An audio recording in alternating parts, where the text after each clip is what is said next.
The Brooklyn Nets got swept in the first round by the C's. You see what I'm saying? And after Game 4, Kyrie went on a tirade on Twitter. Stephen A. saw it, and this is their segment on it. Just had to The slide in fallout the continues from the disappointing ending to the Nets season. After getting swept by the Boston Celtics, Kyrie's squad has That been was at the funny. center of a lot of What the fuck? conversation, including on this show. He tweeted this yesterday. Talk to him, When I Reed. see my name or my brothers and sisters' names getting spun through the media, I refer to all my research about who they are. Their job is to control public perception, all while profiting off of discussing, discrediting, and disrespecting people's lives for entertainment. He went on to say, I sent shots at the puppet masters, not the puppets. All the puppets do is run around society trying to gain popularity and state opinions. What a life. My name is worth billions to these media corporations. My brothers and sisters who deal with this know exactly what I mean. No way he said that. My name is worth billions to these media corporations. It's a two-way street, man. Kyrie. I don't know if you know that, Kyrie, but it's a two-way street, bro. The money you make is not possible without the brand deals that the NBA gets through these media companies. You know what's fucked up, bro? It's gonna be people in this comment section that are gonna have the... Well, of course, Sage and Souls. Bro, you gotta understand. Let's really comprehend who's saying what. We're talking about a basketball player, bro. Like, I'm not belittling it. I want to be in the NBA if I could, right? But we're talking about someone who plays basketball at a level that he makes life-changing money, telling people who critique basketball that they are puppets. That's new. That's new in itself, bro. All right, Stephen A. and Keyshawn still here with me. Stephen A., your response to those tweets, and there were more by Kyrie. That was just a point. Here we go. Oh, he gotta be Calm pissed. When I say this, Key. No, you're not. We are witnessing. Hey, that nigga got the bust down really avalanche on it. God. Okay, Steven. He's lost. Because he's so big on telling everybody else they're lost. Kyrie is also slick. Yeah. Because he's trying to get away with something that I'm not going to allow him to get away from. You can try to paint this issue, Kyrie, into anything you want. That thing is shining. What it comes down to and what everybody Yeah, my old bitch average. Yeah, feel me? You don't want to show up to work. You want to do what you want to do, when you want to do it, how you want to do it, while you got your hand out for somebody else's money. And then when you get called on it, we're the peons. We're the ones who are puppets. So before you excoriated us, now you're pitying us. Because what you want to do is highlight the puppet masters, who you are worth billions to. You're not worth billions, bro. Millions, yes. Billions? He said millions, no cap. You don't cap your millions. That up years ago. Kyrie Irving, Billions was Keyshawn, crazy, as I've though. said on many occasions, is arguably the most spectacular talent in the NBA. The butt's coming. He is box office. I Pre-ass. remember taking the liberty of calling out Isaiah Thomas, my buddy, because he was on NBA TV the night Kyrie Irving dropped 60. And basically the paraphrase like, you see this, Stephen A., what about now, blah, blah, blah, blah, blah. And I said to Isaiah Thomas, what the hell you think I'm talking about? That's what we want to see. You're so spectacular. We want to see you play. Yeah. Kyrie actually looks down on us because we want to see him play. And we're demanding that you play. You played 20 games your first year in Brooklyn. That means you missed, 62 games, whatever, but I think the season was halted at that time because of the pandemic, okay? But you missed your share of games. You come back the next year, you play 54 games. You come back this year, it's the pandemic. You missed 53 games. Kyrie Irving is one of the greatest professionals at missing work. Oh, wow. Jeez. Oh, wow. That is a drop. That's fucked up. Yeah, soundboard hit ass. This man gets paid to miss work. Hey. Nah, that's crazy, gang. Professional clock out, never clock back in. Wow. It sound harsh. He's putting in a real harsh way. I'm not here to pile on Kyrie hate. I do think he's clearly misguided in this situation. But Kyrie does not show up. And he's definitely a person that a lot of people defend for not showing up. And that's fine. He has guaranteed money. He technically can do whatever the hell he wants. But every action does have a consequence. And if there's people talking about the sport, people can be like, oh, well, this talent in the sport, this $1 million talent in the sport, a guy that we've praised several times, why does it feel like he never wants to work? But unfortunately, what will happen is Kyrie will see that and then be like, oh, the world's against me, the world's against us brothers and shit. And it's just like, why are you making that reach? Like chill, gangy. That's not what's going on. Trust. There's some people out there that, of course, they hate on the brothers 24/7, 365. But when people are asking you to play, even when the whole vaccination scandal was happening, when people were like, well, you don't get vaxxed up, there's a consequence. That's just a fact. That's just a fact. They not hating on you. That's just true. What I will say is Kyrie does have a long history with the media, dating prior to even the COVID stuff happening. You know, with people asking him, how do you feel about LeBron as a father figure? Like, what is that? I remember a clip of that. I remember all the hate he got for obviously the Boston stuff. And then COVID happened, his opinions on the bubble, and everyone thinking, you know, historically speaking, and the proof is on the channel, I have defended Kyrie a lot of times when it comes to these media debacles because I feel like a lot of them is overblown. However, when it comes to the criticism of Kyrie Irving the last 2 weeks, this isn't about your off-court stuff. It's about you, Kyrie Irving, the superstar talent, going up against the Boston Celtics and shitting the bed. That's what all the criticism is based off of. It's not the media members being puppets. Nah, the puppets is so crazy. I know someone in the comment section probably thinks I'm an industry plant because of the platform that I have, but I'm not a puppet, bro. I have my own opinions. And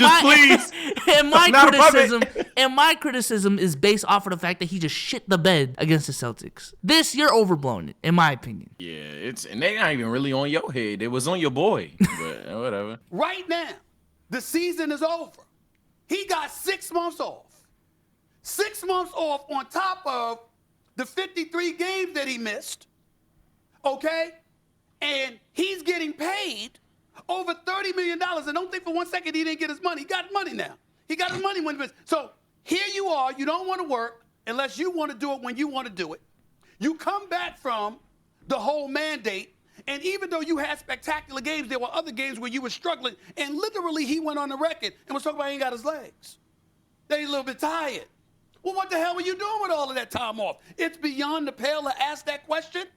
And then you go out on a Twitter rant and you start spewing this stuff. Why? Because the media who gets paid to cover the sport is asking you about the sport you voluntarily signed up to play. Thank you. Getting paid an exorbitant amount of dollars to simple play. as that. Half the time you don't show up to work. They point it out. They point out the load that you put on your teammates because of your absence. Thank you. And talk about how that may very well be the reason why you got swept out of the first round. Thank you. And that's literally it. Is on us. See, exactly what I said. When you talk about Keyshawn, a player, and we're talking about, the media's talking about your personal life, I'm down with you, bro. Personal life ain't none of our business. 100%. You know me. You know how I roll. Ain't none of my damn business. Yeah. Play. What you do with your personal life is your business. I ain't got nothing to say about that. Okay? But what you sign up for professionally, what people are professionally assigned to cover, they have a right to sit up there and say, yo, you ain't showing up to work. There's always something with you. There's always something. And so when he goes on a Twitter rant like this, to me, it is an evasive tactic to try to infuse or implement race, beliefs, or whatever into the equation. Ain't nobody going there. All we saying is, you are a spectacular talent who is a professional at taking time. All I'm saying is just some shit. 11 years in this league, Keyshawn. He has played 60 games or less 7 times. That means in nearly 3/4 of his career, or to nearly 2/3 of his career, this brother takes a quarter of the season off on top of the 6 months he religiously gets off. It's egregious. It makes no sense.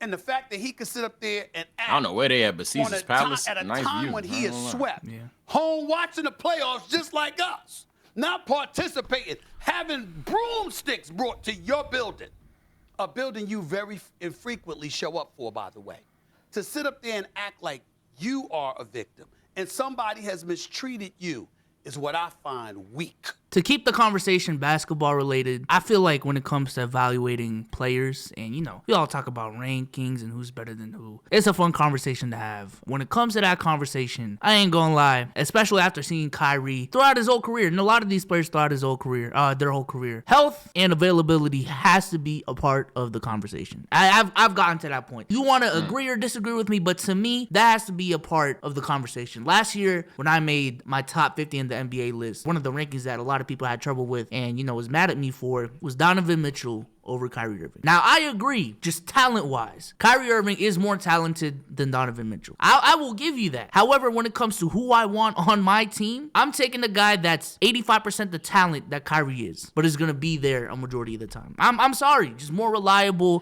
He's going to be there most of the time. He's going to be there in the playoffs. He's going to allow me to build some sort of chemistry with my team. That's the guy I want on my team. And in terms of being the better player, the better basketball player, because playing the game is definitely the basis of the game. That has to matter. I don't know if Sage, you have anything to talk about with this discussion. I know that was kind of a left field type of thing, but yeah, unfortunately, players have this agenda that they're trying to push where essentially media is pointless, where essentially talking about the sport is something that only people in the sport should talk about, or only athletes try to get themselves in, like football players and hockey players want a free pass to talk about basketball too. But essentially, only NBA talent should be able to talk about the NBA, and only people associated with the league should be able to talk about the league. And it's unfortunate that's the case, because all the media is at the end of the day is someone putting a camera in front of an opinion. You can go to the barbershop, have these discussions, except these people put a camera in front of it. They entertain their own thousands and millions of people worldwide, and as a result, yes, they get paid for it. It becomes a job. It becomes an occupation. They consistently clock in, consistently give these takes even when they do not want to, and they get paid for it. So the fact that's crazy to me is it's not players not wanting it. I can understand a player's cult of not wanting people to talk about what you do, because some players can't handle criticism 100%. But the fact that there's a fan cult, right? It's kind of insane to me. The fact that there's a fan cult, or even a YouTuber, social media, any person in media, that